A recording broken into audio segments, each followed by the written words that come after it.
السلام علیکم ورحمۃ اللہ وبرکاتہ۔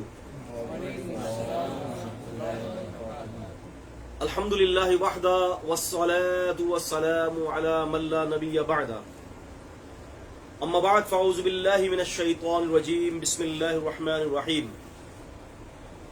کتاب بدء الوحی، قال الشیخ الامام الحافظ ابو عبداللہ محمد بن اسماعیل ابن ابراہیم ابن المغیرہ البخاری رحمہ اللہ تعالی رحمتا واسعہ، آمین۔ قال باب کیف کان بدء الوحی الی رسول اللہ صلی اللہ علیہ وسلم وقول اللہ جل وذکرہ انا اوحینا الیک کما اوحینا الی نوح والنبیین من بعدی رب اشرح لی صدری ویسر لی امری واحلل عقدۃ من لسانی یفقہوا قولی۔ محترم ناظرین اکرام، محترم طالب اکرام، سامعین، ناظرین، بزرگ، ہم سب پر اللہ تعالیٰ کی رحمتیں ہوں، اللہ تبارک و تعالیٰ ہم سب سے راضی ہو جائے۔ ہمارا بیٹھنا، ہمارا سننا، ہمارا سنانا اللہ عز و جل و علا اپنی بارگاہ کے اندر شرف قبولیت عطا فرما دیں۔ درس بخاری دراصل یہ کوئی روٹین وائز ایسا نہیں ہے کہ صرف بخاری شریف کی حدیث کا آپ کو ترجمہ سنا کر اور ہم بات کو مکمل کر لیں۔ امام بخاری رحمت اللہ علیہ امام الدنیا تھے، سید الفقہاء تھے، اور یوں سمجھ لیں کہ امام بخاری رحمہ اللہ کی مثال تو اس طرح سے ہے کہ جس طرح سے صحابہ اکرام میں ابو بکر رضی اللہ تعالی عنہ کا مقام تھا، اسی طرح سے محدثین کے درمیان امام عالی مقام امام بخاری رحمہ اللہ کا مقام تھا۔ آپ علم کے سمندر تھے، آپ جبل الحفظ تھے۔ ابن حجر الاسقلانی رحمہ اللہ نے اپنے فتح الباری کے مقدمے میں حدیث ساری میں جبل الحفظ قرار دیا ان کو۔ یہ حفظ کے بہت بڑے پہاڑ تھے۔ انہوں نے اپنے وقت کے کئی محدثین سے مشورہ کر کے اور باقاعدہ انہوں نے خواب میں دیکھا تھا کہ نبی پاک صلی اللہ علیہ وسلم کے ارد گرد جو مکھیاں تھیں وہ ان کو دور کر رہے ہیں۔ تو انہوں نے اس خواب کو اپنے استاد کے آگے رکھا اور ان کے استاد نے کہا کہ بیٹے اللہ تعالیٰ تم سے ایسا کام لے گا حدیث رسول کا کہ تم اللہ کے نبی صلی اللہ علیہ وسلم کی ضعیف حدیثوں کو اللہ کے نبی کی صحیح حدیثوں سے الگ کر دو گے۔ امام بخاری رحمہ اللہ نے فرمایا میں نے ٹھان لی، اس بات پر ٹھان لی کہ میں ایک ایسا مجموعہ تیار کروں گا کہ جو مجموعہ نبی پاک صلی اللہ علیہ وسلم کی صحیح حدیثوں پر مشتمل ہوگا۔ اور ایسا ہی ہوا۔ امام بخاری رحمہ اللہ نے 16 سال کے عرصے میں، کتنے عرصے میں؟ 16 سال کے عرصے میں امام بخاری رحمہ اللہ نے اس کتاب کا جو ہے تکمیل کی، اور اس کتاب کی جو سب سے بڑی جو شرح تھی وہ شرح حافظ ابن حجر الاسقلانی رحمہ اللہ کی قسمت میں اللہ نے لکھی تھی۔ بات کو شروع کرنے سے پہلے عزیز طالب علموں، ہمیں بہت ساری باتیں کرنی ہیں، کیونکہ بخاری کی کلاس کو شروع ہونے سے پہلے امام بخاری رحمہ اللہ کو جو تلقی بالقبول حاصل ہے، اور جس طرح سے شرق اور غرب کے علماء ہر دور کے اندر صحیح بخاری پر اس پر حدیثوں پر اجماع رہا ہے، اس کی تفصیل، اس کی ڈیٹیل، اور بخاری شریف کے جو ابواب، جو اس کے علمی مباحثات ہیں، اس پر بات کرنے سے پہلے میں آپ کے سامنے 4-5 کچھ بخاری شریف کی بڑی بڑی شروحات کا تعارف کروانا چاہتا ہوں۔ سب سے پہلے بخاری شریف کی جو شرح جو سب سے پہلے لکھی گئی وہ شرح تھی علامہ ابو سلیمان محمد بن محمد خطابی رحمہ اللہ کی۔ علامہ ابو سلیمان حمد بن محمد خطابی، امام خطابی کے نام سے مشہور ہے، حمد بن محمد خطابی۔ امام خطابی رحمہ اللہ نے اعلام الحدیث کے نام سے سب سے پہلی جو شرح جو ہے انہوں نے بخاری کی لکھی ہے، اور یہ بہت بڑی شرح نہیں ہے، موجودہ دور میں اس وقت 2 جلدوں کے اوپر یہ شرح مدون ہے۔ یہ 300 ہجری کے محدث تھے اور انہوں نے صحیح بخاری کی سب سے پہلی شرح لکھی ہے۔ لیکن لازمی سی بات ہے کہ امام بخاری رحمہ اللہ کی جو یہ شرح ہے صحیح بخاری، یہ کوئی چھوٹی موٹی چیز تو نہیں ہے۔ سب سے پہلے امام مالک کو یہ صحت کا درجہ حاصل تھا جس کو کہا جاتا ہے تلقی بالقبول، یعنی امام مالک رحمت اللہ علیہ ان کی کتاب کو اصح الکتاب بعد کتاب اللہ کہا جاتا تھا کہ قرآن مجید کے بعد سب سے صحیح ترین کتاب ہے۔ لیکن جب اللہ تعالیٰ نے توفیق بخشی محمد بن اسماعیل البخاری رحمہ اللہ کو، تو امام بخاری رحمہ اللہ نے جب صحیح بخاری لکھی تو یہ اصح الکتب بعد کتاب اللہ عز وجل کے جو یہ مقولہ تھا اور یہ جو خطاب تھا، یہ امام مالک کی معطا سے اٹھ کر امام بخاری رحمہ اللہ کی کتاب کو نصیب ہو گیا۔ اگرچہ امام مالک کی معطا پوری کتاب کے اندر ساری حدیثیں نہیں ہیں نبی علیہ السلام کی، بلکہ فتاوے بھی موجود ہیں، صحابہ کرام کے آثار بھی ہیں، کچھ مقطوع روایات بھی ہیں، لیکن امام بخاری رحمۃ اللہ علیہ نے جو صحیح بخاری کی جو بنیاد رکھی اور جو صحت کا التزام کیا اور جو صحت کا جو انہوں نے معیار رکھا ہے، امام بخاری کی صحت کا معیار اتنا اعلیٰ ہے کہ صحیح مسلم کی بھی صحت کا معیار وہ نہیں ہے جو امام بخاری کی صحیح بخاری کا معیار ہے۔ تو کچھ کتابوں کے تعارف میں کروا دوں۔ پہلی میں نے آپ کو بات بتائی کہ علامہ ابو سلیمان امام خطابی کے نام سے مشہور ہے، ان کی کتاب اعلام الحدیث، یہ سب سے پہلی جو ہے وہ یہ شرح تھی جو انہوں نے بخاری شریف پر لکھی ہے۔ اس کے بعد سب سے بڑی شرح جو لکھی ہے وہ ہے حافظ ابن حجر الاسقلانی رحمہ اللہ نے، فتح الباری کے نام سے۔ فتح الباری کے نام سے جب ابن حجر نے فتح الباری کے نام سے شرح لکھی اور انہوں نے اپنی زندگی کے 25 سال لگا دیے، 24 سے 25 سال لگا دیے دوستوں، کہ انہوں نے بخاری شریف کی شرح میں 24 سے 25 سال اپنی زندگی کے صرف کر دیے۔ اتنی محنت کی کہ حتیٰ کہ فقہاء اکرام نے یہ کہہ دیا کہ لیس الفتح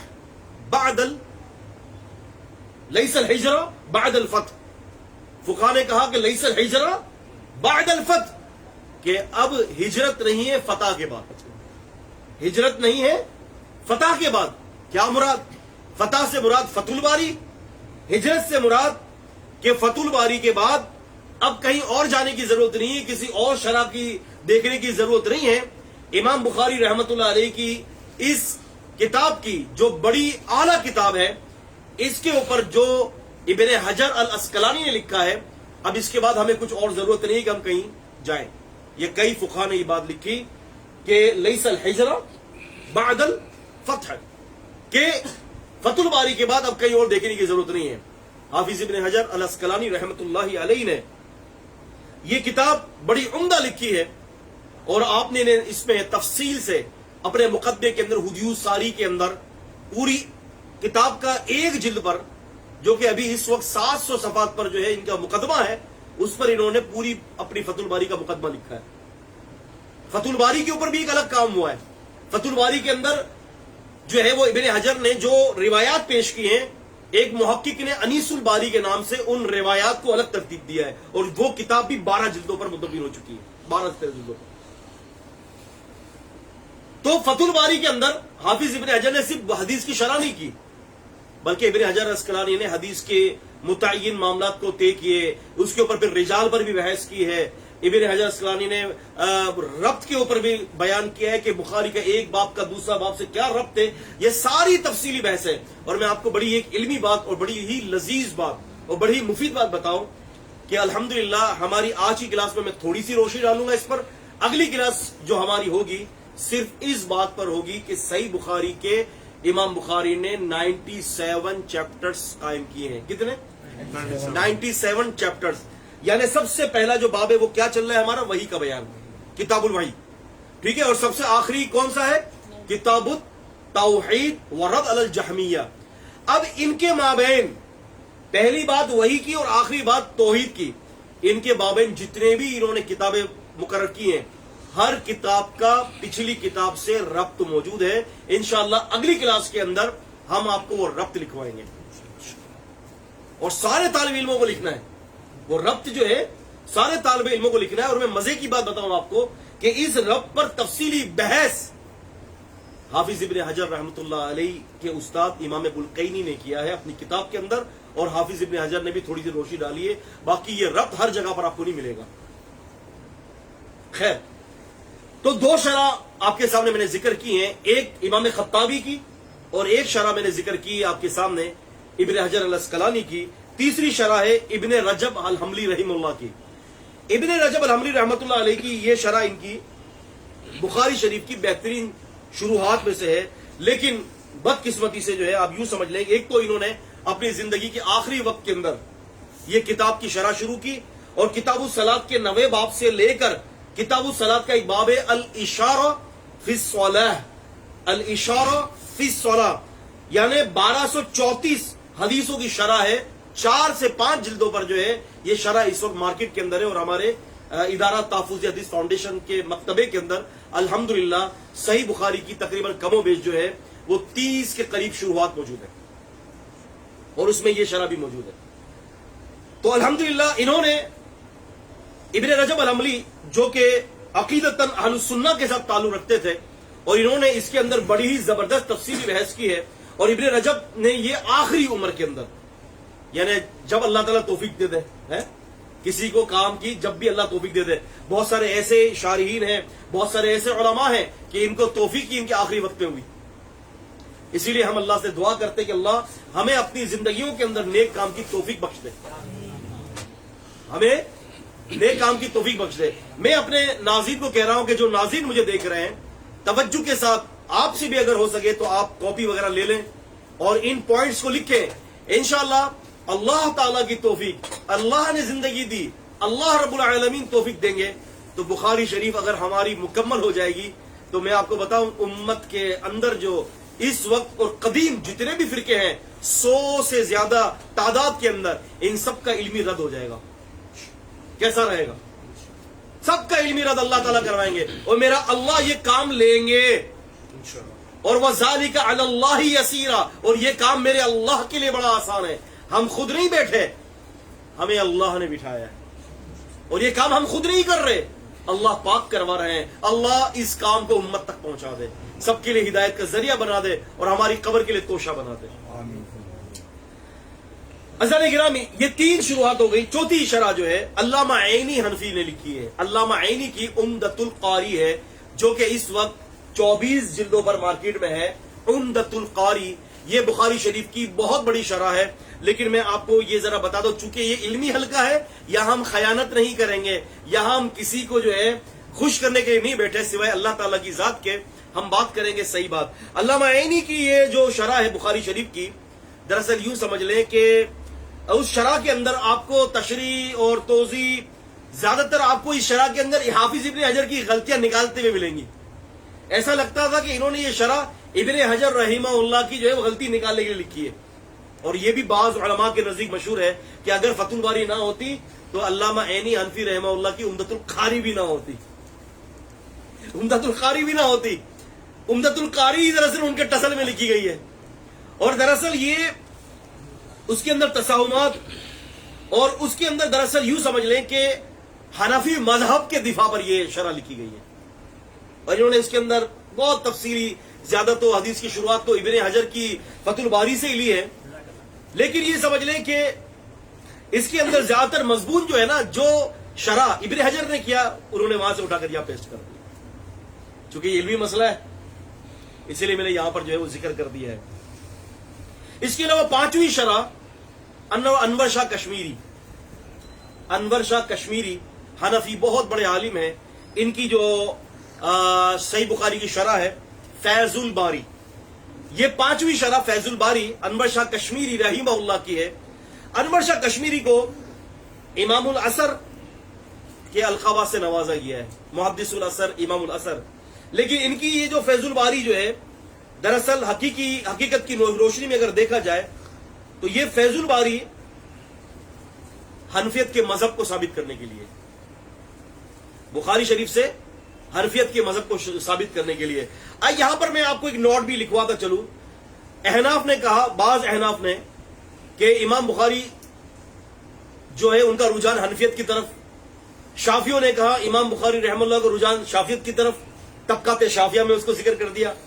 حنبلیوں نے کہا کہ امام بخاری حنبلی تھے، طبقات الحنابلہ میں اس کو ذکر کر دیا۔ اور کمال اور بڑی ہی مضحکہ خیز بات، صوفیوں نے کہا کہ وہ ہمارے تھے، تو طبقات صوفیہ میں بھی ان کا نام لکھ لیا۔ طبقات صوفیہ یعنی یہ جو طبقات کی جو کتابیں ہوتی ہیں، ان علماء کا ذکر کیا جاتا ہے کہ جن کا تعلق بظاہر کسی خاص مسلک کے ساتھ اس میں وہ ذکر کر دیتے ہیں۔ تو ان لوگوں کو اتنی خوش فہمی تھی کہ انہوں نے، صوفیوں نے بھی طبقات صوفیہ کے اندر امام بخاری کا نام لکھ دیا۔ یہ ایک علمی بحث ہے کہ ایسا کیوں ہوتا ہے اور ایسا کیوں کیا۔ دراصل بات یہ کہ اگر طبقات صوفیہ لکھنے والا کہیں بخاری کے قریب اس نے کوئی کتاب لکھی اور بہت سارے لوگ وہاں پر آ گئے اور امام بخاری بھی وہاں پر رہنے والے ہیں، تو اس نے وہاں پر یہ لکھ دیا کہ امام بخاری بھی ہمارے ہیں۔ لیکن اگر ہم انشاءاللہ تعالی جب کتاب الصلاۃ شروع کریں گے، کتاب الصلاۃ اور کتاب الاذان، جب ہم یہ کتابیں شروع کریں گے نا، تو اس میں مسالکوں کا رد کیا ہے امام بخاری نے بغیر نام لیے ہوئے۔ امام بخاری نے کیا کیا؟ مسالک کا رد کیا ہے بغیر نام لیے ہوئے۔ تو وہ انشاءاللہ ہم آپ کے سامنے نام کے ساتھ ذکر کریں گے۔ انہوں نے تو نام نہیں لیا، لیکن ہم آپ کے سامنے نام کا ذکر کریں گے کہ کس کس جگہ پر امام بخاری کن کن گروہ کا رد کر کے یہ ثابت کر رہے کہ بھائی میرا تعلق نہیں ہے، میں شافعی نہیں ہوں، میں حنبلی نہیں ہوں، میں مالکی نہیں ہوں، میں حنفی نہیں ہوں، میں مجتہد ہوں۔ اور وہ حقیقت کے اندر امام بخاری رحمہ اللہ کو مجتہد مطلق قرار دیا ہے، اجتہاد کی بڑی اعلیٰ سطح پر تھے۔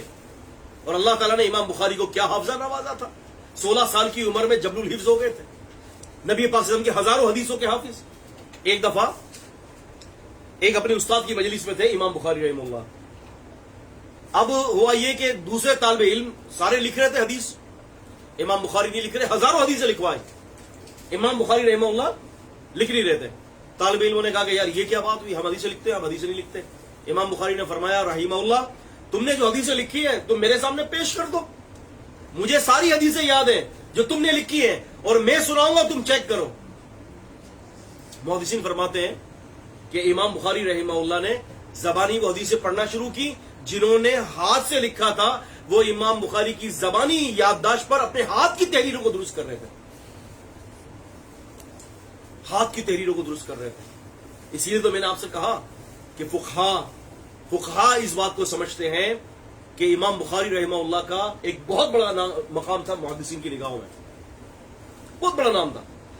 تو عزیزان گرامی، انور شاہ کشمیری رحمہ اللہ تعالی، انہوں نے اپنی کتاب کے اندر زیادہ تر جو ہے احناف کا دفاع کیا ہے، اور یہ بات تو کوئی چھپی ڈھکی ہے ہی نہیں کہ انور شاہ کشمیری رحمہ اللہ اپنے آخری وقت کے اندر رو رہے تھے، تو کسی نے ان سے پوچھا، وحدت امت کے اندر یہ الفاظ ذکر کیے گئے ہیں کہ ان سے پوچھا آپ کیوں رو رہے، کہا کہ زندگی ضائع کر دی، زندگی ضائع کر دی۔ تو پوچھا آپ نے زندگی ضائع کر دی، تو پھر آپ کے تو بڑے بڑے شاگرد ہیں، عرب و عجم کے اندر ہیں۔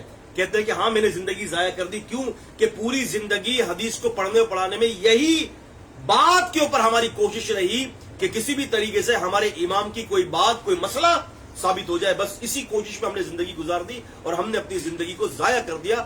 وحدت امت کے اندر جو ہے اس قول کو جو ہے ذکر کیا گیا ہے۔ اور یہ بھی بتاتا چلوں کہ بڑی حیرت کی بات ہے کہ اتنے بڑے صاحب علم نے جو ہے امام انور شاہ کشمیری رحمہ اللہ نے اپنی کتاب کے اندر جو ہے وہ ابن عربی جو صوفی تھا، جو ملحد و زندیق تھا، فتوحات مکیہ کو اپنا امام قرار دیا ہے۔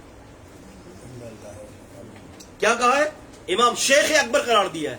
اور اسی کی پاداش میں یہ چھوٹے چھوٹے جتنے بھی دوسرے جو شارحین ہیں، انہوں نے بھی بہت سارے جو احناف کے شارحین ہیں، انہوں نے بھی شیخ اکبر قرار دے دیا ہے۔ جیسے کہ سلیم اللہ خان صاحب جو ہیں، اپنی جو کتاب، اپنی صحیح بخاری کی شرح جو ان کی لکھی گئی ہے، ان کا دروس تھے وہ اس کے اندر۔ اور فیض الباری بھی انہوں نے لکھی نہیں ہے۔ فیض الباری دراصل یہ وہ کتاب ہے کہ ان کے دروس کو قلم بند کیا گیا ہے ہی نہیں کی، لیکن ان کے دروس کو طالب علموں نے لکھا ہے۔ اور عقیدے کے اعتبار سے شیخ وحدت الوجود کے بھی قائل تھے۔ تو یہ 5 بڑی شروحات جس کا ذکر میں نے آپ کے سامنے کیا ہے۔ اب ہم ایک مسئلے کی طرف آتے ہیں۔ اکثر لوگ نہیں جانتے کہ بخاری شریف کا کتاب کا نام کیا ہے. کیا نام ہے بخاری شریف کی کتاب کا نام؟ الجامع الصحیح. دیکھیں، الجامع المسند الصحیح المختصر من امور رسول اللہ صلی اللہ علیہ وسلم سننہ و ایامہ. اب یہ کیا ہے؟ الجامع المسند الصحیح المختصر من امور رسول اللہ علیہ وسلم سننہ و ایامہ. 7 چیزیں اس کے اندر آ گئی. تو ہم آج کی کلاس میں اس مسئلے کو سمجھتے ہیں کہ یہ کیا چیز ہے. آئیے سب سے پہلا نقطہ ہم سمجھتے ہیں الجامع کو. الجامع دراصل یہ صحیح بخاری کا پہلا نام ہے. دوستوں میں یہ بات اس لیے کر رہا ہوں آپ سے، یہ بات اکثر لوگ نہیں جانتے. یہ جو بیچارے منکر حدیث آتے ہیں نا حدیث پہ بات کرنے کے لیے، ان کو تو بیچاروں کو صحیح بخاری کا نام پڑھنا ہی نہیں آتا. تو یہ صحیح بخاری کا مفصل نام ان کو کیسے پتا ہوگا کہ صحیح بخاری کا پورا نام کیا ہے؟ تو الجامع اس کتاب کو کہا جاتا ہے، اس سے وہ کتاب مراد ہوتی ہے کہ جو دین اسلام کے عقائد اور فروعات کو سمیٹے ہوئے ہو. آپ دیکھیں نا امام بخاری رحمۃ اللہ علیہ کی، آپ یہ دیکھیں کہ صحیح بخاری کے اندر کتنے سارے مسائل کو سمیٹے ہوئے ہیں. 97 چیپٹرز کے اندر تقریباً 3000 سے زیادہ ابواب قائم کیے ہیں. کتنے؟ صحیح بخاری میں 3000 سے زیادہ باب ہیں، 3000 سے زیادہ ابواب ہیں. اور ایک ایک حدیث کو بسا اوقات امام بخاری رحمت اللہ علیہ نے 35 دفعہ ایک ایک حدیث کو 35 ابواب کے اوپر الگ الگ ابواب قائم کر کے ذکر کیا ہے. اور ہر باب کے اوپر ایک ہی حدیث سے مختلف مسئلہ لا رہے ہیں. اور یہ فقہ تو بڑے مشہور ہے مسائل نکالنے میں. آپ کو میں بتاتا چلوں، شرح الالمام ہے، شرح الالمام ابن دقیق العید رحمت اللہ علیہ کی ایک کتاب ہے، 6 جلدوں پر ہے شرح الالمام. آپ حیرت کریں گے 6 جلدیں، ایک ایک جلد جو ہے وہ تقریباً آپ سمجھ لیں کہ 550-600 صفحوں کی ایک جلد ہے. اتنی موٹی جلد ضخامت کے اعتبار سے. آپ کو پتہ ہے کتنی حدیثوں پہ کام کیا ہوگا؟ مثال کے طور پر بخاری شریف کی 7 حدیثیں ہیں، تو آپ یہ سمجھ لیں کہ مجموعی اعتبار سے تکرار کے ساتھ اور سب ملا کر 7000 کے لگ بھگ امام بخاری نے کام کیا ہے. اور وہ 6 جلدوں پر ہے. تو عزیز طالب علموں بتائیے کہ وہ 6 جلدوں پر جو کتاب ہے اس میں کتنی حدیثوں پہ کام کیا ہوگا انہوں نے؟ ایک آئیڈیا. امام بخاری کی 3 جلدیں اردو میں مدون ہیں، ٹھیک ہے نا، اردو میں یہاں رکھی ہوئی 3 جلدیں دیکھیں، اس میں 7000 حدیث ہے. تو وہ 6 جلدوں میں کتنی ہزار حدیثیں ہوں گی؟ 21,000 14,000. اور جی جو ناظرین دیکھ رہے ہیں آن لائن، وہ آپ بھی بتائیں. 27,000. جی شیخ قاسم 1200-1500 صرف 25 حدیثوں پہ کام کیا ہے. 25 حدیثوں 25 حدیث، صرف 25 حدیثوں پر 6 جلدیں. ایک حدیث ذکر کی ہے کہ نبی علیہ السلام نے ریشم اور دیباج کو پہننے سے منع کیا ہے، سونا چاندی کو مردوں کے لیے حرام قرار دیا ہے. اس ایک حدیث پر 402 مسائل نکال کر امت کو دے دی، جبکہ پوری حدیث میں 402 تو لفظ بھی نہیں ہے. 2 سطروں کی حدیث میں 400 مسائل نکال کر امت کو دے دیے. آپ سمجھ رہے میری بات کو؟ کتنے مسائل؟ 400 مسائل. یہ فقہ اکرام، اور یہ الحمدللہ ابن دقیق العید اہل السنہ کے جو ہے وہ منج پر تھے. ابن دقیق العید جو ہے وہ بڑے ہی زبردست مجتہد تھے. تو امام بخاری رحمت اللہ علیہ نے جو التزام کیا، اور یہ بھی بتاتا چلوں امام بخاری نے ایسے ہی نہیں بیٹھ کر لکھا. امام بخاری فرماتے ہیں کہ میں نے ایک حدیث کو لکھا، اس کے لکھنے سے پہلے میں نے غسل کیا اور پھر میں نے اللہ سے استخارہ کیا. استخارہ کرنے کے بعد اللہ نے میرے دل میں یہ بات ڈالی تو میں نے اس حدیث کو بخاری شریف کے اندر اندراج کیا. اس کو آج اعتراض، اس پر بھی اعتراض کہ یار یہ کیسے ہو سکتا ہے کہ 7000 حدیثوں پر 7000 حدیثوں پر 2 رکعتیں کیسے پڑھی گئی؟ ہر حدیث پر 2 رکعت، ہر حدیث پر 2 رکعت، اور ہر حدیث پر غسل.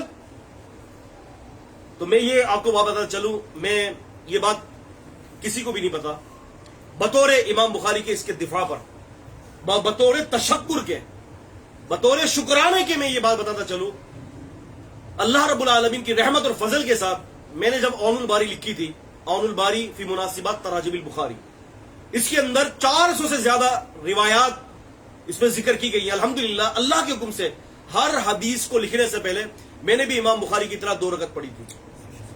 یہ بات شیخ عاصم قریب ہوتے ان کو بھی نہیں پتا یہ بات, لیکن یہ بات میں اس لیے بتا رہا ہوں کہ امت کو بتا دوں کہ ایسا ہونا ممکن ہے.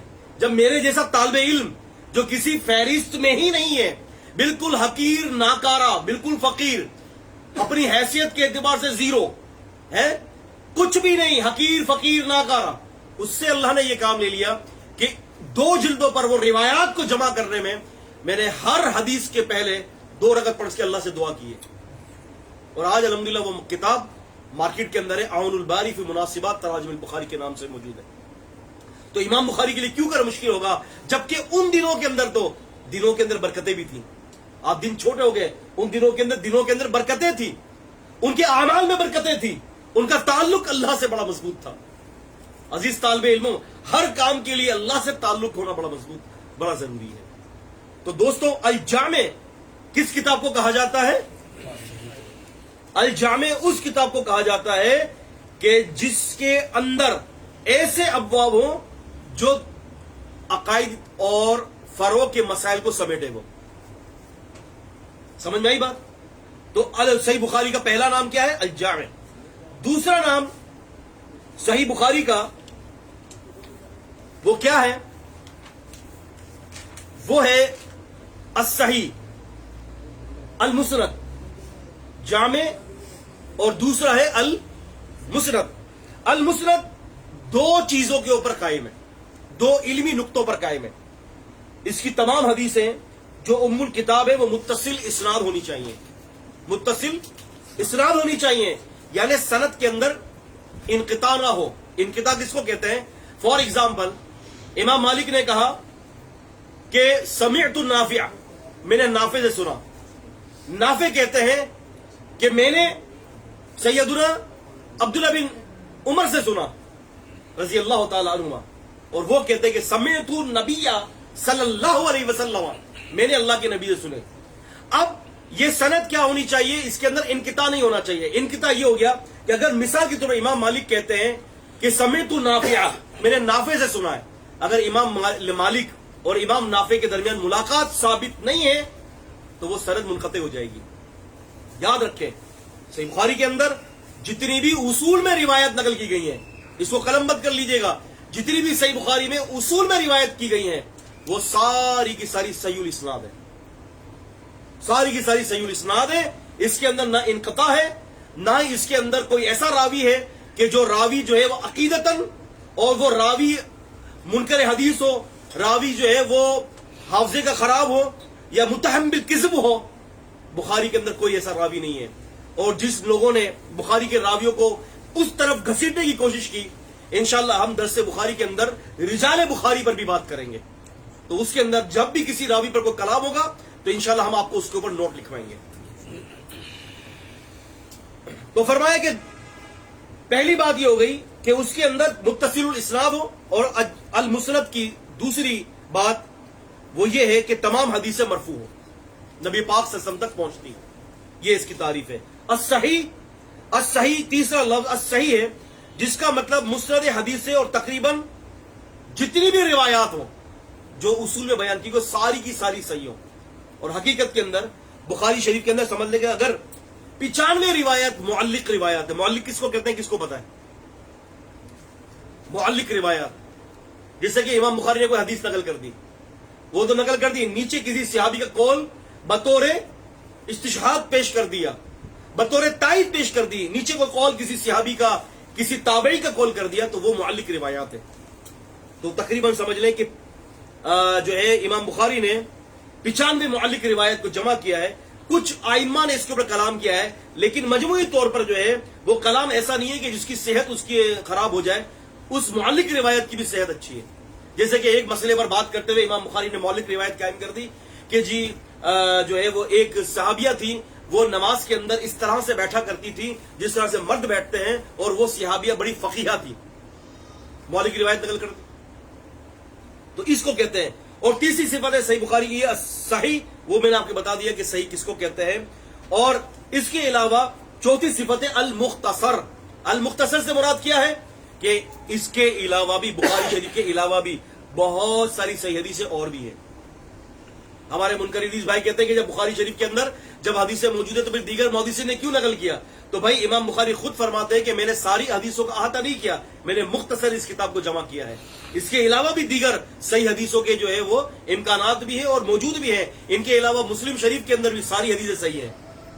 مسلم شریف کے علاوہ ابو داؤد، ترمذی، ابن ماجہ، نسائی، موطا امام مالک، مصنف عبد الرزاق، مصنف ابن ابی شیبہ، مسند امام احمد بن حنبل، مسند شاشی، مسند ابن جعد، اور اسی طرح سے مسند الفردوس، مسند بزار، مسند ابی ہریرہ، مسند عائشہ، اور اسی طرح سے مسند ابی بکر اور مسند شاشی اور مسند سراج، مسند الحمید، اور بہت ساری امام بہقی کی سنن کبرا، امام بہقی کی سنن صغرا، امام بہقی رحمہ اللہ کی جو ہے معرفت السنن والآثار، اور اسی طرح سے جو ہے امام طبرانی کی معجم الکبیر، امام طبرانی کی معجم الاوسط، امام طبرانی کی معجم الصغیر، اور اسی طرح سے امام بیہقی کی شعب الایمان، اور دیگر امام بیہقی رحمہ اللہ کی دلائل النبوہ، امام ابو نعیم الاصفہانی کی دلائل النبوہ. اس قسم کی ساری حدیثوں کی کتابوں کے اندر حدیث صحیح بھی موجود ہے اور ضعیف بھی موجود ہے. لیکن دو کتابیں ایسی ہیں کہ جس کو آنکھیں بند کر کے عمل کیا جا سکتا ہے،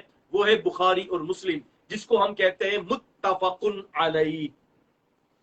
کیا کہا جاتا ہے عزیز دوستو؟ متفق علیہ. اللؤلؤ والمرجان فیما اتفق علیہ شیخان. ایک حدیث کی کتابوں کو جمع کیا ہے بخاری اور مسلم کی کچھ روایات کو اللؤلؤ والمرجان کے نام سے. وہ اس میں کیا ہے؟ فیما اتفق علیہ شیخان، یعنی وہ روایت ہے کہ جس پر دونوں شیخ متفق ہوں. دونوں شیخ سے مراد بخاری اور مسلم. اور آپ نے بسا اوقات حدیثی کتابوں میں پڑھا ہوگا کہ یہ لکھا ہوا ہے کہ متفق علیہ. کیا مطلب؟ امام بخاری امام مسلم متفق ہے اس پر. اور حدیث جو قبولیت کے اعتبار سے ہوتی ہے اس کے 6 درجے ہیں. اس میں پہلا درجہ یہ جو بخاری کی شرط پر ہو، دوسرا درجہ جو مسلم کی شرط پر ہو، تیسرا درجہ جو دونوں کے شرط. یہ سارے درجے ہیں اس کے، جس میں انشاءاللہ ہم اپنی کسی اور کلاس کے اندر اس کے اوپر بحث کریں گے.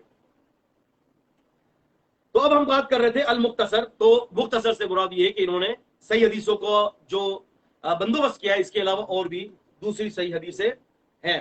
اچھا، من اموری رسول اللہ صلی اللہ علیہ وسلم، یہ سارے امور نبی پاک صلی اللہ علیہ وسلم کے ساتھ تعلق رکھتے ہیں. آپ صلی اللہ علیہ وسلم کا کھانا، آپ صلی اللہ علیہ وسلم کا پہننا، اور سننہ و ایامہ، آپ کی سنتیں، آپ کے ایام. پتہ یہ چلتا ہے کہ صحیح بخاری جو ہے یہ ایک ایسا مکمل ہدایت کی کتاب ہے جو امت کی اندرونی روحانی بیماریوں کا بھی علاج ہے اور جسمانی بیماریوں کا بھی علاج ہے. روحانی بیماریوں کا بھی علاج ہے اور جسمانی بیماریوں کا علاج ہے اس صحیح بخاری کے اندر. تو لہذا عزیز دوستو، یہ تو ہو گیا صحیح بخاری کا پورا نام اور اس کی مختصر سی تشریح جو میں نے آپ کے سامنے رکھی ہے. اس سے یہ پتا چلتا ہے کہ بخاری شریف جو ہے وہ دراصل بہت بڑا ایک مجموعہ ہے اور امت کا اس کے اوپر اتفاق ہے. اب انشاءاللہ ہم اگلی کلاس کے اندر، ہم اپنے اگلے درس بخاری کے اندر ہم بات کریں گے کتاب الوحی سے لے کر کتاب التوحید تک ہر باب کا آپس کے اندر ربط. اور یہ بہت مہمت جداً ہے، بہت ضروری ہے. اتنا ضروری ہے کہ اس پر اگر آپ لکھ لینا تو بہت کمال ہو جائے گا. کیونکہ اکثر لوگ نہیں پتا کہ بخاری شریف کا ایک باب کے ساتھ دوسرے باب کا تعلق کیا ہے، ایک باب کے ساتھ دوسرے باب کا تعلق کیا ہے. یہ اصل میں سمجھتا ہوں کہ اس کا علم بڑا ضروری ہے. اس کا علم کیا ہے؟ بڑا ضروری ہے. تو اس کے حوالے سے میں آپ کے سامنے اگلی اپنی گفتگو کے اندر یہ باتیں ساری رکھوں گا. آپ دیکھیں نا، امام بخاری نے، میں آپ کو صرف جھلکی کے طور پر 3 باتیں بتاتا ہوں. پہلا باب کون سا ہے؟ کتاب الوحی. دوسرا کتاب الایمان. تیسرا کتاب العلم. امام بخاری نے قرآن کی آیت کے پیش نظر اس سے قیاس کر کے اس کو ترتیب دیا ہے. نوٹ کیجئے گا. اللہ تعالیٰ قرآن مجید میں فرماتے ہیں، اعوذ باللہ من الشیطان الرجیم، سورہ شورى کی آیت نمبر 52 میں ہے. اللہ تعالیٰ فرماتے ہیں کہ وَكَذَلِكَ أَوْحَيْنَا إِلَيْكَ رُوحًا مِّنْ أَمْرِنَا مَا كُنْتَ تَدْرِي مَا الْكِتَابُ وَلَا الْإِيمَانُ. اے نبی صلی اللہ علیہ وسلم، ہم نے آپ کی طرف وحی کی اور آپ کو اس وحی سے پہلے پتہ نہیں تھا کہ کتاب اور ایمان کیا ہے. وَلَكِنْ جَعَلْنَاهُ نُورًا نَهْدِي بِهِ مَن نَّشَاءُ مِنْ عِبَادِهِ. لیکن اللہ تعالیٰ فرماتے ہیں کہ ہم نے اس وحی کو نور بنا دیا اور ہم جس کو چاہتے ہیں اس کے ذریعے من عبادنا اپنے بندوں کو جو ہے ہدایت دے دیتے ہیں۔ اب اس آیت سے امام بخاری نے استدلال کیسے کیا؟ آپ دیکھیں یہاں پر طریقہ استدلال یہ ہے کہ ہم نے آپ کی طرف وہی اتاری، وہی اتر گئی تو پہلے کس چیز کا ذکر ہے؟ وہی کا۔ پھر فرمایا کہ ما کنتا، اے نبی صلی اللہ علیہ وسلم، ما کنتا تدری مل کتاب بل ایمان، آپ کو کتاب اور ایمان کا علم نہیں تھا، ٹھیک ہے؟ وہی ہونے کے بعد ایمان کا علم آیا تو امام بخاری نے دوسرا باب کیا قائم کیا؟ کتاب الایمان، پہلے وہی پھر ایمان، اور پھر فرمایا کہ ولیکن جعلناہ نورا، لیکن ہم نے اس کو پھر نور بنا دیا امت کے لیے۔ اب امت کے لیے نور کیسے بنے گا؟ کہ امت جب اس کو سیکھے گی، امت اس کو سیکھے گی، تو امام بخاری نے تیسرا باب سیکھنے پر مقرر کیا کتاب العلم۔ کیسا ربط؟ سوچ نہیں جاتی بندی کی۔ اور میں آپ کو یہ بھی بتاتا چلوں، صحیح بخاری کی پہلی حدیث اور صحیح بخاری کی آخری حدیث میں ایسا ربط ہے اور ایسا امام بخاری نے استدلال کیا ہے کہ میں عقل دنگ رہ گیا۔ انشاءاللہ یہ ہم انشاءاللہ جب بخاری شریف کی حدیث شروع کریں گے تو پھر ہم اس پر بات کریں گے۔ لہٰذا یہ میں نے چھوٹی سی جھلک آپ کو 3 باب کے بارے میں دی ہے اور آیت سے استدلال دیا ہے کہ امام بخاری کا یہ استدلال ہے۔ اللہ تعالی ہمارا یا جمع ہونا قبول فرمائے، اللہ تعالی ہم سے راضی ہو جائے۔ کوئی سوال ہو اس متعلق تو کر سکتے ہیں۔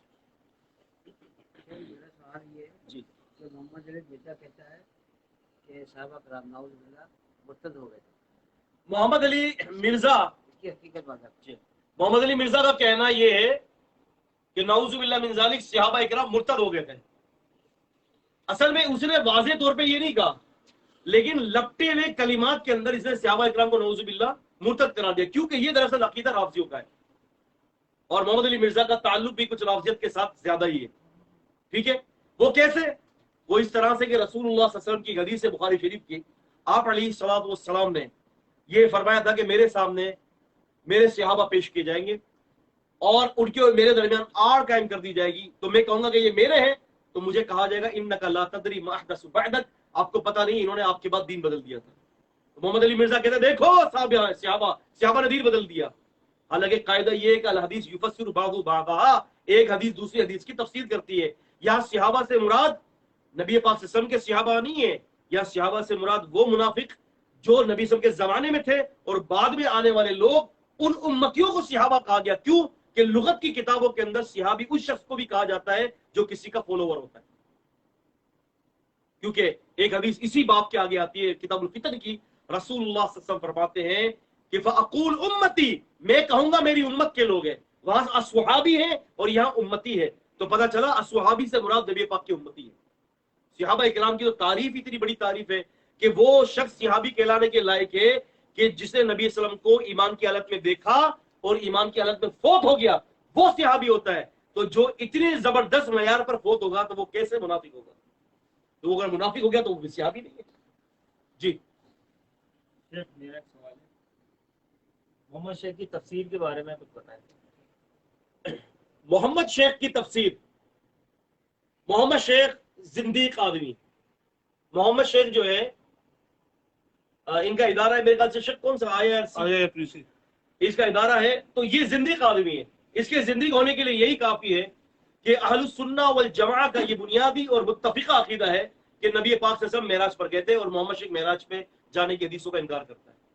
محمد شیخ یہ کہتا ہے کہ یہ قرآن محمد بن عبداللہ صلی اللہ علیہ وسلم پر نازل ہی نہیں ہوا۔ محمد شیخ کہتا ہے نعوذ باللہ کہ مریم علیہ السلام وہ مخنثہ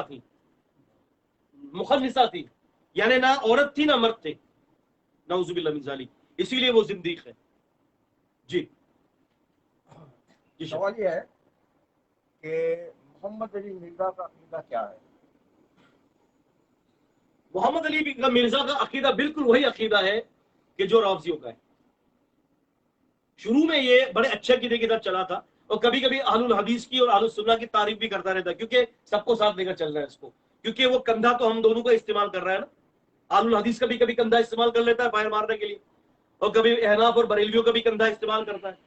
تو میں سارے بھائی بریلوی اور احناف بھائیوں سے اور اہل الحدیث سے گزارش کرتا ہوں اب آنکھیں کھول لیں۔ صحابہ اکرام کو گالی دیتے تب بھی لوگ اپنے جو ہے نا وال پیپر کے اوپر جو ہے اسی کی تصویریں لگاتے ہیں۔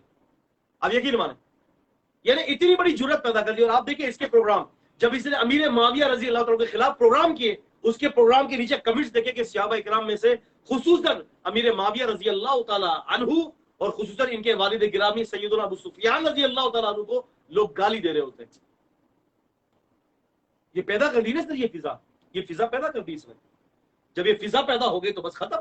لوگوں کو موقع چاہیے تھا، رافضیوں کو موقع چاہیے تھا صحابہ کرام پر طعن و شکنی کرنے کا، تو لہٰذا وہ رافضی ہے۔ ٹھیک ہے، سیم چیمہ صاحب سوال کر رہے ہیں جی کہ السلام علیکم، میں ڈاکٹر اسرار احمد رحمۃ اللہ علیہ کو سنتا ہوں، جبکہ میرا ایک دوست ہے وہ مجھے کہتا ہے کہ ان کا عقیدہ کچھ صحیح نہیں تھا، تو کچھ تھوڑا ڈاکٹر اسرار احمد حقیقت کے اندر بڑے ہی براڈ مائنڈ، بہت پیاری تفسیر کرنے والے، لاجواب تفسیر، لیکن ہاں یہ بات حقیقت ہے کہ وحدت الوجود اور وحدت الشہود کے حوالے سے کچھ ان کے عقیدے کے اندر سورہ حدید کی تفسیر میں گڑبڑی پائی جاتی ہے۔ اب میں یہ نہیں کہتا کہ ان کا کس عقیدے پر خاتمہ ہوا، وحدت الوجود پر ہوا کہ نہیں ہوا، کہ توبہ کر لی، میں نہیں جانتا، اسی لیے میں اب اس بارے میں ان کے حوالے سے خاموش ہوں۔ جو کاوشیں اور جو محنتیں تھی وہ اپنی جگہ پر بہت بڑی محنت ہے، اللہ رب العالمین نے قرآن کی تفسیر کے حوالے سے ان کو بڑا نوازا، لیکن کس عقیدے پر ان کی وفات ہوئی مجھے نہیں پتا۔ ہاں البتہ وحدت الوجود اور وحدت الشہود کے حوالے سے سورہ حدیث کی تفسیر میں انہوں نے بڑے ہی گل کھلائے ہیں کہ اللہ تعالیٰ کی صفت باطن ہے، کہ وہ اللہ تبارک و تعالیٰ جو ہے وہ باطن ہے، تو باطن کی لفظ کے صفت کے اوپر بڑی انہوں نے جو ہے نا عجیب قسم کی باتیں کی ہیں۔ جی حدیث کا آپس میں تعارض ہونا حقیقی ہے کیا؟ حدیث کا آپس میں تعارض ہونا حقیقی نہیں ہے، حدیث کا آپس میں تعارض ہونا ظاہری ہے، حقیقی نہیں ہے۔ کوئی مثال شیخ؟ کوئی مثال، کئی ساری مثالیں ہیں۔ اللہ کے نبی صلی اللہ علیہ وسلم نے فرمایا کہ 3 دن سے زیادہ قربانی کا گوشت جمع نہ کیا جائے، پھر آپ نے فرمایا ذخیرہ کر لو۔ اب دیکھا جائے تو دونوں میں تعارض ہے، ایک جگہ منع کیا جا رہا ہے، ایک جگہ اجازت دی جا رہی ہے، لیکن اس کے اندر ظاہری تعارض ہے، حقیقی نہیں ہے۔ وہ کیا ظاہری تعارض ہے کہ نبی علیہ السلام نے جو 3 دن سے زیادہ ذخیرہ اندوشی سے روکا تھا امت کو، وہ حکم اللہ کے نبی صلی اللہ علیہ وسلم کے اس حکم نے منسوخ کر دیا کہ اب تم ذخیرہ کر سکتے ہو۔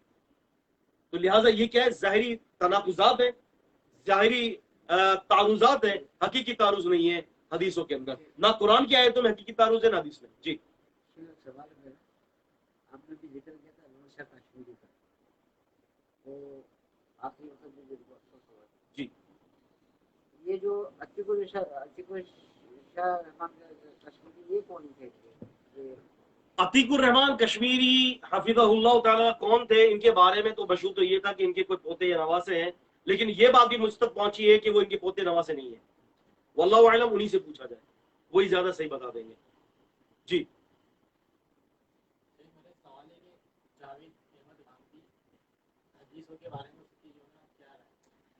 جاوید احمد غامدی کا حدیثوں کے بارے میں ان کی کیا رائے ہے؟ امت کے اندر بہت سارے فرقے نکلے ہیں بھائی، ٹھیک ہے، قدریہ، جہمیہ، معتزلہ، خوارجی، تو یہ دراصل معتزلی ہے۔ معتزلی اس کو کہتے ہیں جو اللہ تعالیٰ کی اسماء اور صفات کے اندر تعویل کرتے ہیں۔ کیا کرتے ہیں؟ تعویل کرتے ہیں۔ تو اس نے اسماء و صفات کے معاملات میں تعویل کرتے ہیں، اسی لیے اس کو بڑا زمخشری پسند ہے۔ الکشاف والے جو مفسر ہیں زمخشری ان کو بڑے پسند ہیں، کیونکہ وہ خود بھی معتزلی ہے زمخشری۔ البتہ حدیثوں کے حوالے سے انہوں نے حدیث کی اصطلاحات کو بہت تبدیل کرنے کی کوشش کی، بہت زیادہ تبدیل کیا ہے انہوں نے حدیث کی اصطلاحات کو، لہٰذا ایک تخمینے کے مطابق اگر ہم ان کو نیم منکر حدیث کہیں تو کوئی مبالغہ رہی نہیں ہوگی۔ جی سوال آیا عنایت صاحب، یہ کہہ رہے ہیں کہ ابن العربی کون تھے اور وحدت الوجود پر مختصر روشنی ڈالیں۔ وحدت الوجود، وحدت الشہود کیا ہے؟ دراصل یہ عقیدہ جو ہے نا، یہ ہے کہ اللہ تبارک و تعالیٰ کو ایسا ماننا کہ اللہ تعالیٰ ادھر بھی ہے، اللہ تعالیٰ ادھر بھی ہے، اللہ تعالیٰ آپ کے بھی دل میں ہے، میرے دل میں بھی ہے، ان کے دل میں بھی ہے، اپنی ذات کے اعتبار سے، جبکہ اللہ تبارک و تعالیٰ جو ہے وہ اپنے علم اور قدرت کے اعتبار سے ہمارے ساتھ ہے، لیکن ذات کے اعتبار سے اللہ تبارک و تعالیٰ الرحمن علی العرش استویٰ، رحمان عرش پر مستوی ہے، ٹھیک ہے۔ تو وحدت الوجود کا ایک مختصر سا یہ ہے کہ اس قسم کا عقیدہ رکھنا کہ یہ بالکل غلط ہے، ایسا نہیں ہے۔ اللہ پاک ہمارے ساتھ ہے، ہوا معکم اینما کنتم، لیکن وہ اللہ تعالیٰ جو ہے اپنے علم اور قدرت کے اعتبار سے ہمارے ساتھ ہے۔ انشاءاللہ ہمارا جو تفسیر جو چلتی ہے نیچے جو کورس چل رہا ہے تفسیر کا، اس میں کئی آیتیں ایسے آئی ہیں جس پر ہم نے بات چیت کی. ایک سوال ہے میرا ڈاکٹر ذاکر نائک کے بارے میں. جی اب ڈاکٹر ذاکر نائک کا کہنا ہے کہ شافعی مالکی حنبلی سب گمراہ ہیں اس کے مطلب، اور اہل حدیث جو اہل حدیث ہے وہ قریب ہے کتاب و سنت کے. تو اگر وہ قریب ہے تو پھر حق پر کون ہے؟ نہیں، میرے خیال سے آپ نے خود نے سنا ہے یہ بات. آپ نے خود نے سنی ہے کسی سے سنی ہے؟ نہیں یہ تو نہیں، ایسا نہیں ہے کہ ڈاکٹر صاحب نے نہیں کہا. یہ حق کے قریب ہے کون اہل حدیث کو اپنے ہاں، آپ کو اہل وہ حدیث ایک نہیں کہتے. جی ہاں، وہ ایک الگ بات ہے. اہل حدیث نہیں کہتے ہاں. کہ حق کے قریب ہے تو پھر حق پر کون ہے؟ حق کے قریب ہونے سے مراد یہی ہے کہ حق پر ہونا. حق کے قریب ہونے سے مراد یہ کہ حق پر ہونا. اصل میں بات ہی دیکھیے ڈاکٹر ذاکر نائک کی مراد کیا ہے. اب لازمی سی بات ہے یہ کوئی اصطلاح تو ہے نہیں. ذاکر بھائی کوئی اصطلاح کی کتاب تو ہے نہیں کہ ہم ان کی اصطلاح کی وضاحت کریں. اب ان کا اس قول سے کیا مراد ہے بھلا وہی جانے ہے. ان کو ہی پتا ہے کہ انہوں نے اس قول سے کیا مراد لی ہے. ہمیں تو نہیں پتا ان کی کیا مراد ہے. البتہ یہ ہے کہ حق سے قریب ہونے سے مراد یہ کہ یہ شافعی مالکی حنبلی یہ دراصل اہل السنہ والجماعہ کے یہ فرقے ہیں. سب اہل سنت ہیں. ہاں معتزلہ خوارجی اور اس قسم کے دوسرے جو فرقے ہیں اس کو بعض لوگوں نے جو ہے بلکہ اکثر یہی کہتے ہیں کہ یہ اہل السنہ سے ان کا کوئی تعلق نہیں ہے. خوارجی ہیں، معتزلی ہیں اور قدریہ ہیں، جہمیہ ہیں، یہ ان کا تعلق اہل السنہ سے نہیں ہے. واللہ اعلم بالصواب. یہ ایک سوال آیا ہے ریاض الرحمان حیدر. جی کیا ابن عربی کے کفر پر اہل سنہ کا اجماع ہے یا نہیں؟ اور اگر اجماع ہے تو جو ان کو کافر نہیں سمجھتا کیا ان پر بھی کوئی حکم لگے گا؟ دیکھیں بات یہ ہے کہ اب ابن عربی کوئی ہمارے لیے کوئی عقیدے کا کوئی اتنا بڑا سبق تو ہے نہیں کہ جو اس کو کافر نہ مانے تو وہ بھی گیا. آپ سمجھ رہے ہیں. بات یہ ہے کہ اس کی کتاب ہے فتوحات المکیہ، اس کو دیکھ لیں. اور ابن عربی کا یہ نعرہ تھا انا الحق، حق اللہ تعالیٰ کو کہتے ہیں انا الحق کیونکہ میرے اندر اللہ ہے. حق یعنی میرے اندر اللہ ہے. تو اس قسم کا عقیدہ رکھنے والا زندیق ہے. اور اس وقت کے جو اہل السنہ کے جو علماء تھے ان کا اس بات کے اوپر اتفاق تھا کہ یہ زندیق ہے. تو اس کی کتاب اگر فتوحات المکیہ ہے 7 جلدوں پر چھپی ہے. آپ اس کو دارالعلمیہ والوں نے چھاپا ہے اس کو فتوحات المکیہ ابن عربی کی. اس کو دیکھ لیں آپ، زندیق آدمی ہے. اب اس کو جو زندگی نہ سمجھے وہ کیا ہے اس کے اوپر ہم حکم کیا لگائیں بھائی. ابھی پہلے اس کے اوپر تو حکم کو پورا کر لیں کہ وہ زندگی تھا. لوگ اس کو زندگی نہیں مان رہے، ہم اس کو نہ ماننے والے کو کیا حکم لگائیں گے. آرزو تقی سوال کر رہی ہے کہ محمد علی مرزا کے خلاف کچھ پروگرامز وغیرہ نکالیں تو بتا دیں ہمارے پیج پہ. ہمارے پیج پہ آفیشلی پیج پر آپ جائیں اور ہمارے پروگرامز محمد علی مرزا کے حوالے سے درجنوں کی تعداد میں آفیشلی پیج پر جائیں اور وہاں پر آپ ہمارے جو آفیشلی پیج ہے شیخ محمد حسن میمن وہاں پر آپ جائیں اور دیکھیں. انشاءاللہ آپ کو بہت سارے پروگرامز مل جائیں گے. باقی انشاءاللہ وقتاً انشاءاللہ ہم جیسے کہ لوگ سوالات کرتے تو ان کے سوالات کے جوابات بھی ہم انشاءاللہ دیتے رہیں گے. کہ اسلام میں کمیٹی ڈالنا اور آگے کی پلاننگ کرنا، فیوچر پلاننگ کرنا جائز ہے؟ دیکھیں فیوچر پلاننگ 2 قسم کی ہوتی ہے. ایک بندہ فیوچر پلاننگ اس لیے کرتا ہے کہ میں کسی کا محتاج نہ رہوں، میں اللہ کا محتاج رہوں، میرا ہاتھ ایسے نہ رہے. اور کچھ فیوچر پلاننگ ایسی ہوتی ہیں کہ بس وہ بیچارہ اس کے اندر بہہ جاتا ہے اور آخرت کو بھول جاتا ہے. ایسی فیوچر پلاننگ دراصل ہرس اور لالچ اور طمع کو جنم دیتی ہے. آپ سمجھ رہے ہیں. اور ایسی فیوچر پلاننگ کہ اللہ میں تیرے راہ میں صدقہ کر رہا ہوں، میں آگے بھی دیتا رہوں، میں تیرے راہ میں خرچ کرتا ہوں آگے بھی دیتا رہوں، میں لوگوں کو مسکین اور بیواؤں کو اور اللہ کے راستے میں مدد سے چلا رہا ہوں، اللہ آگے بھی چلاتا رہوں. تو ایسے ترتیب کرنا اور ترکیب کرنا کوئی مذائقہ نہیں ہے. ٹھیک ہے. عمر رضی اللہ عنہ نے اپنے دور کے اندر ایسے بہت سارے مستقبل کے پروگرام سیٹل کیے تھے جس سے اسلام کو اور امت کو فائدہ تھا. ایسے کرنا کوئی نہیں ہے. اپنی ذات کا فائدہ اور اس فائدے کے اندر حریص اور طمع اور لالچ کا بڑھنا یہ خطرناک اور فتنے کا باعث ہے. واللہ اعلم بالصواب. گاندھی پروگرام میں میں نے دیکھا تھا کہ جو ہے یہ پرائز بونڈ کے اوپر جو انعام ہوتا ہے نا، ہاں. اس نے اس کو جائز قرار دیا تھا کہ حکومت اپنے طرف سے دے رہی ہے، ہم کو سود کے اوپر تھوڑی لے لیں ہم اس کے اوپر. اور اسی طرح جو ہے نا انشورنس کو بھی اس نے حلال کیا تھا اور وہ قسطوں کے کام کو کیا. بات یہ ہے کہ گاندھی صاحب کا تو آپ کچھ کہیں نہیں نا. گاندھی صاحب کی تو ان کی اپنی ایک الگ فکر ہے. زیادہ سے زیادہ امین احسن اصلاحی سے یہ کچھ مواد لے لیتے ہیں، ابن عربی سے مواد اٹھا لیا، زمخشری سے مواد اٹھا لیا ہے. تو گاندھی صاحب کی تو فکر کی بات نہ کریں. یہ تو دراصل اہل السنہ کے متفق نظریے کے خلاف ہے. نزول عیسیٰ علیہ السلام ایک عقیدہ ہے، اس کے منکر ہیں، نہیں مانتے اس کو. عورت کے چہرے کے حجاب کے اوپر بھی ان کو یہ نہیں مانتے. اور اسی طرح سے بہت سارے مسائل ہیں جو اہل السنہ کا جس کے اوپر جو ہے وہ کاربند ہے، اہل السنہ کا متفق عقیدہ ہوتا ہے، اس کے خلاف کے متصوی ہے. حدیث پہ لے کے آتے ہیں وہ. آپ نے یہ کیا کہا تھا کہ ایک یہودی نے اللہ کے رسول کو پکڑ لیا تھا تو عمر کو بات انہیں جو بدتمیزی کر لی تھی ان سے، انہوں نے کہا کچھ اضافی دے دیں ان کو.